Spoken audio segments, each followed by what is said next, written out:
kitab Minhajul Abidin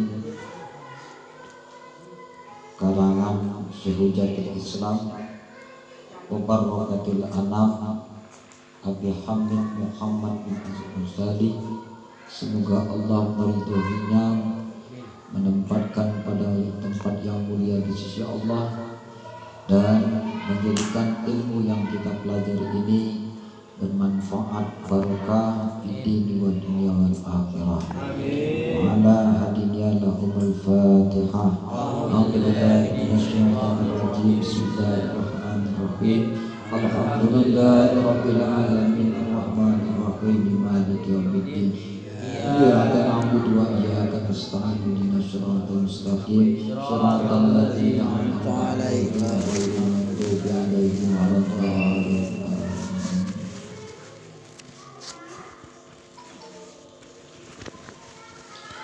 Setiap anak Adam pada prinsipnya bisa melaksanakan ibadah, tapi karena ada yang menghalangi, ada yang merintangi, sehingga mereka tidak bisa melaksanakan hal tersebut. Apa yang menghalangi sehingga kita yang bernama manusia ini tidak bisa melaksanakan ibadah?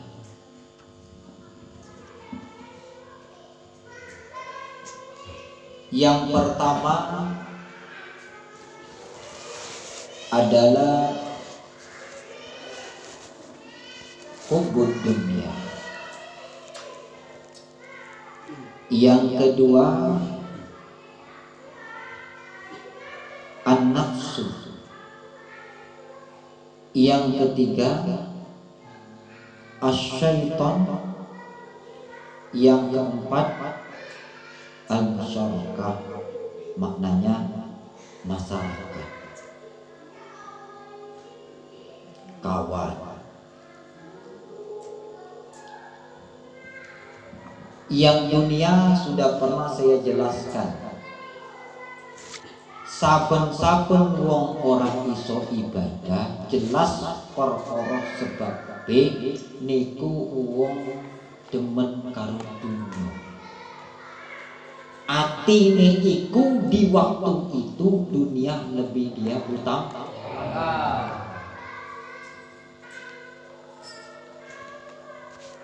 Setiap kali orang tidak diberikan kemampuan, kekuatan untuk ibadah, jelas orang itu sedang menuruti hawa nafsunya.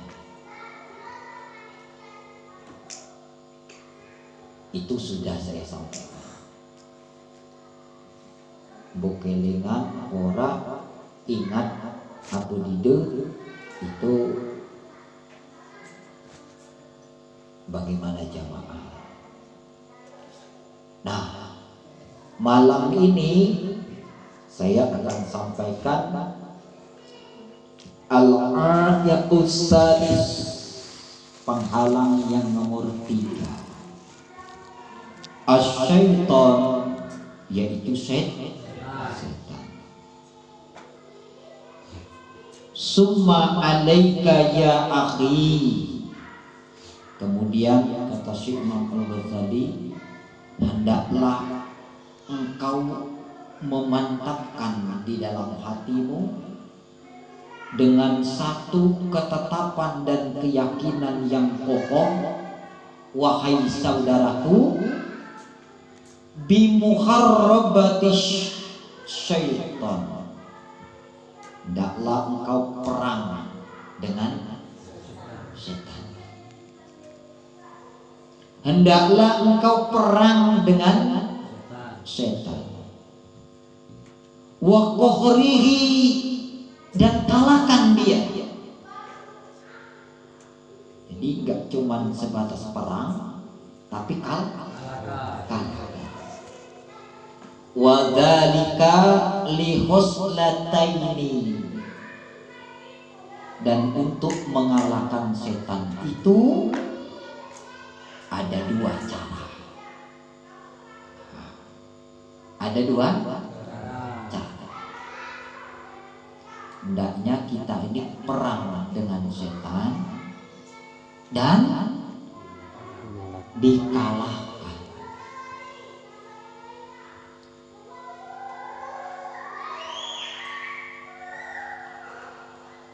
Untuk mengalahkan setan itu caranya ada. Ihdahuma, salah satu di antara yang dua, annahu, sesungguhnya dia itu syaitan, aduun, dia itu adalah musuh. Mudillun, mubinun, nyata untuk menyesatkan. Ini itikad ya, harus ada di dalam hati kayak gitu. Harus ada di dalam hati kita ini bahwa setan itu musuh yang menyesatkan dengan terang, dengan nyata. Wala matba'a fihi limasalahati, dan jangan engkau berdamai dengan setan. Jangan diajak kerjasama nih setan. Jangan dikawanin. Jangan didengerin nasihatnya. Kenapa?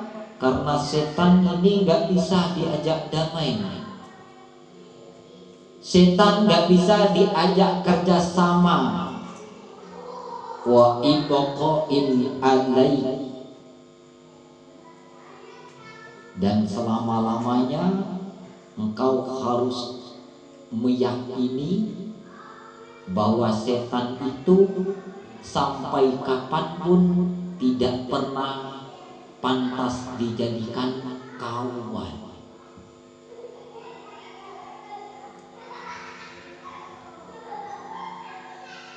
Setan gak akan pernah membiarkan anak Adam ini untuk berbuat baik. Bal la yuqinuhu illa halakikullah. Bahkan setan itu pinginnya supaya anak Adam ini sesat, anak Adam ini hancur, anak Adam ini rugi, anak Adam ini sesat. Fala wajha, maka kalau sudah demikian tidak ada bagimu itu idanil aman, merasa aman dari setan. Jangan merasa aman dengan setan. Min misli hadal aduwi wal ghafla anhu. Karena setan itu betul-betul musuh, dan dia bakal membuat kita ini lalai. Watamal, renungkan ayataini, dua ayat min kitabillah, dari ayat Allah. Ihdahuma, salah satu di antara ayat itu qauluhu ta'ala, Allah berfirman, alam ahad ilaikum ya bani Adam, belumkah sampai kepadamu wahai anak Adam, ya, satu ketetapan ketetapan dari Allah, satu perintah dari Allah, Allah ta'budu syaitan. Janganlah kalian menjadikan syaitan itu sebagai sesembah. Jangan menyembah kepada setan. Innahu, sesungguhnya setan itu lakum bagi kalian aduwwum mubin, musuh yang nyata. Wasaniya qauluhu ta'ala, ayat yang kedua Allah berfirman, inna syaitana, sesungguhnya syaitan itu lakum aduwwun, bagi kalian adalah musuh. Fattahiduhu aduwwu, maka sangkahkan, anggaplah terus dia itu sebagai musuh. Wahada aqsal ta'ziz wa ghayyatuhu wal khasdatuhu saniyah annahu majbulun ala adawati wa muntasibu abadan lil harabati fahuwa ana al-lail wa atrafan nahar yarimika bisihamihi wa anta ghafil. Setan itu tidak henti-hentinya siang dan malam di setiap waktu dan kesempatan untuk menggoda anak Adam, menyesatkan anak Adam agar anak Adam itu gopil. Maknanya gopil itu lupa, anhu kepadanya itu setan. Kita ni ngaku sampai nurut ke setan tu, kita ni dia teringat kalau setan tu musuh. Memang sengaja dibuat oleh setan supaya kita ni lupa kalau dia tu musuh. Makanya kita selalu menjadikan setan bukan sebagai musuh, tapi kayak kawan.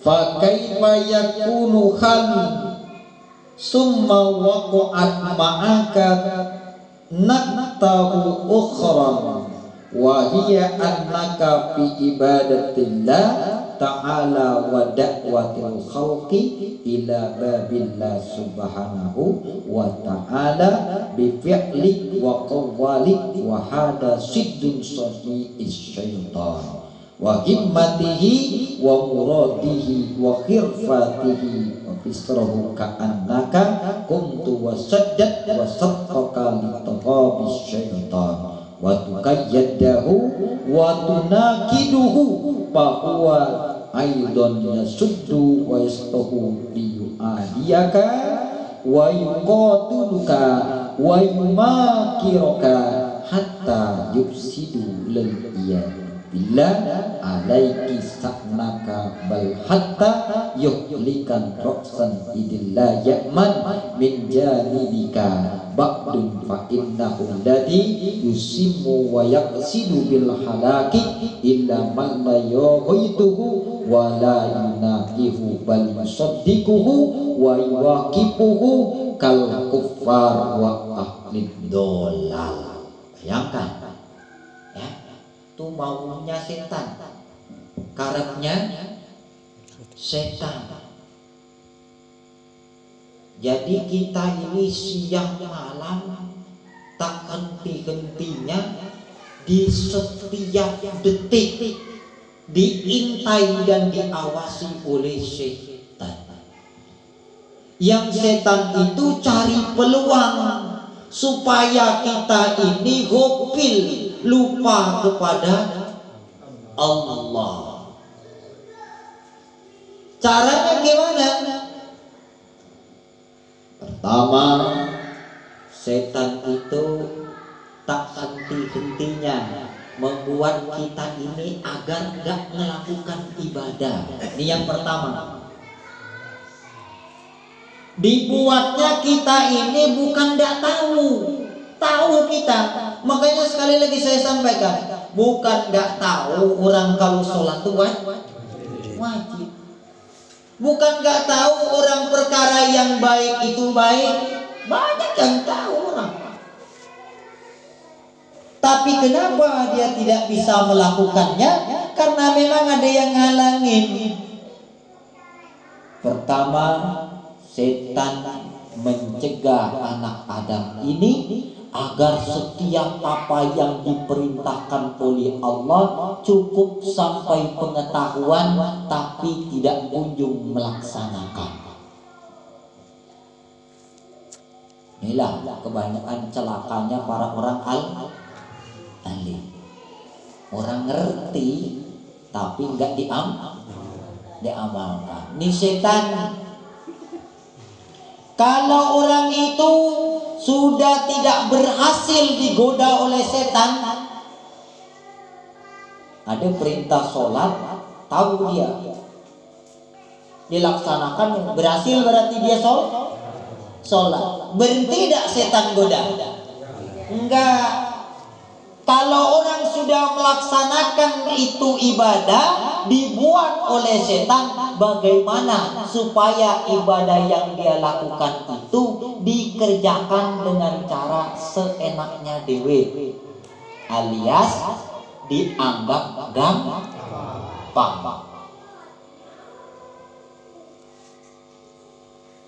Dibuatnya kita ibadah itu merasa gak nyaman. Dibuatnya kita ibadah itu pinginnya buru-buru. Sholat zuhur 4 rakaat, Allahu Akbar, wiridan potong kuat. Pingin cepat.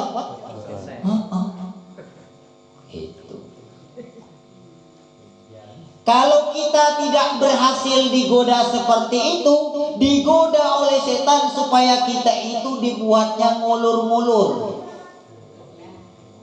Nanti baik jam 2. Nanti masih 2:30. Dibuatnya ngulur.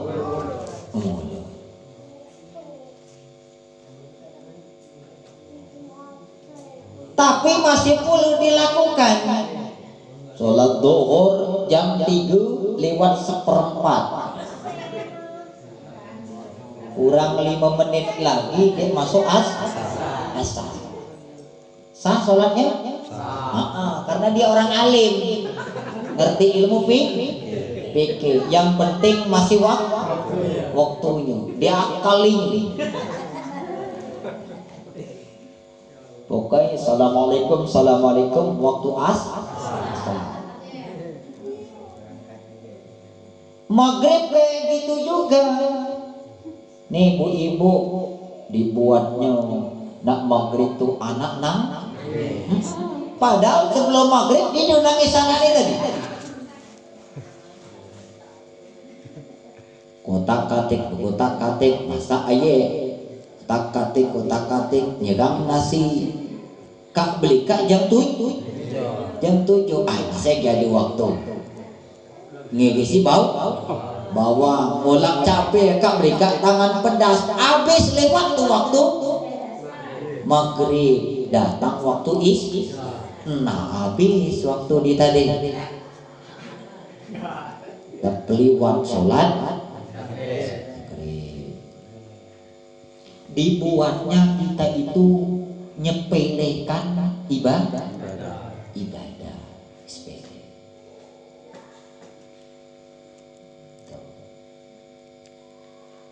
Lulus yang ini disepelekan tadi aman dari setan belum. Kalau orang itu sudah mampu tidak ghaflah. Sholat zuhur, adzan, sholat. Datang masuk asar, dia yang adan, dia yang qomat, dia yang imam.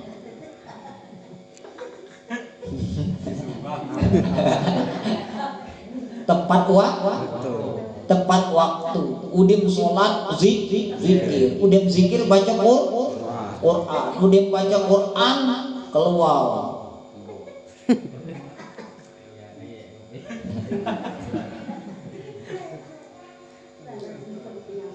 Aman dari godaan setan? Belum boleh aman. Setan ini tadi, nah ini yang lagak berat yang ini. Kan itu? Kenapa? Karena ini sholat lah tepat waktu. Perintah Allah dilaksanakan.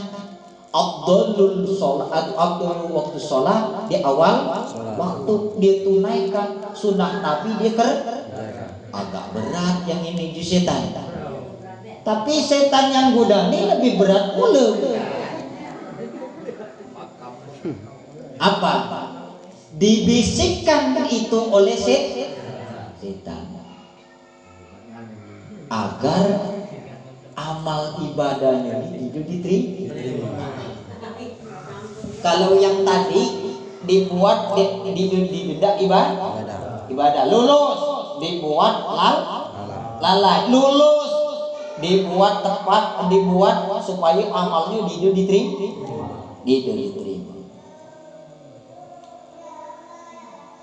Mak mana caranya setan membuat supaya amal ibadah kita tidak diterima?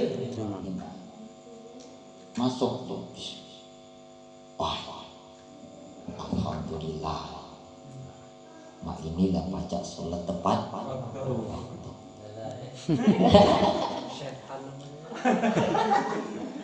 Aku nih kayaknya di SP dulu nih.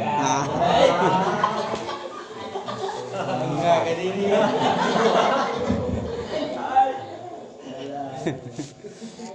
Dek biar yang mungkin sholat di awal waktu selain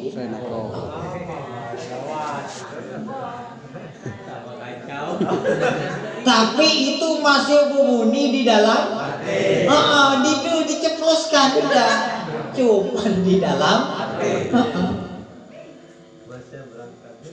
dek biar caknya mak ini di jemu yang rajin baca Quran selain aku gitu.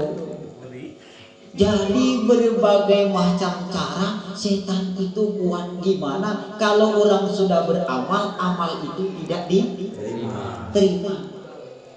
Jurus pertama yang dipakai dibisikkan agar orang itu bangga dengan amal.